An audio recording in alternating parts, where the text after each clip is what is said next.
This is a particular one called a Flash Mob Junior, made by Yum Bait Company. That hook is very sharp. When you buy the package, all these wires are coming pretty much straight down, and the swim baits and jig heads aren't on there. So you add those after the fact. Put on there whatever kind of jig head you want, whatever kind of swim bait or jig or grubs you want, any kind of thing like that. This particular one too obviously has the spinner blades, which is, I feel like it's kind of nice. And I've seen a whole lot of videos where people who are throwing Alabama rings are throwing this particular kind. It seems like a pretty prominent one at the moment. Partly I think because it's not super big. Some of them I feel like are so huge. They're hard to cast and they're hard to just deal with, and they're so heavy, so big. Some people will replace this little clip with a ring, like you'd have like on the front of a crankbait, like the little split ring. They'll put that on there because it's there's more strength to it, and it's a little less big too. You know, it's not quite as gaudy looking. So a lot of people will take this clip off and put a split ring right on that swivel right there.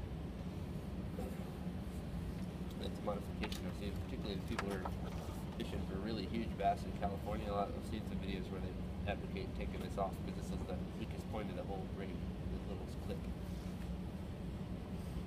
This is a swim bait made by a company called Missile that I've just recently been trying. I just think they look kind of nice. They're a nice size, a nice color.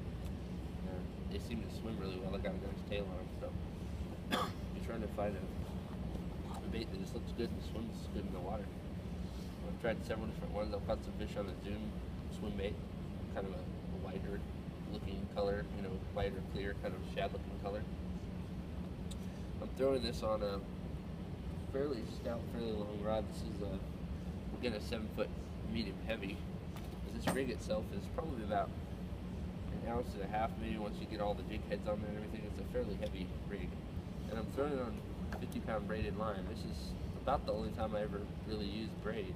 You know, a lot of people like it in various situations, but for the A-rig, if you ever get it hung up, it's about a $20 rig when you factor in all the jig heads and everything. Excuse me. And if you have it on heavier braid, you can actually straighten out the hook and get your rig back, and then just, you know, fix your hook again once you get it in. So that's part of the benefit of it. The other benefit is if you get a backlash mid-cast with a bait this heavy, it'll snap your line if you're not using pretty heavy line. So I've had several situations where I'm casting in the wind or whatever, which by the way is pretty much the most effective time I think to use this. It's kind of turbulent and windy. Otherwise I think it's just too gaudy looking. Like they won't approach it if it's super calm and super clear water. So in the wind, you know, sometimes you get a backlash, and mid-cast with this 50-pound braid, it'll just stop, and you can fix your backlash. You don't lose your rig. I heard somebody say on a video, if they're going to approach this bait with all these swivels and wires, they're probably not going to worry about the braid being too visible. I mean, that's probably like the last thing they're going to worry about at that point. So that's the setup for the A-rig. Been a very effective bait on Kentucky Lake and Cumberland. With both those tournaments we fished in last year, people who were in the top 5, mostly were all throwing these. So it's one of those things that we have to have in our arsenal, I think, to at least be ready in case there's conditions that suit that bait. All right, we'll pause there.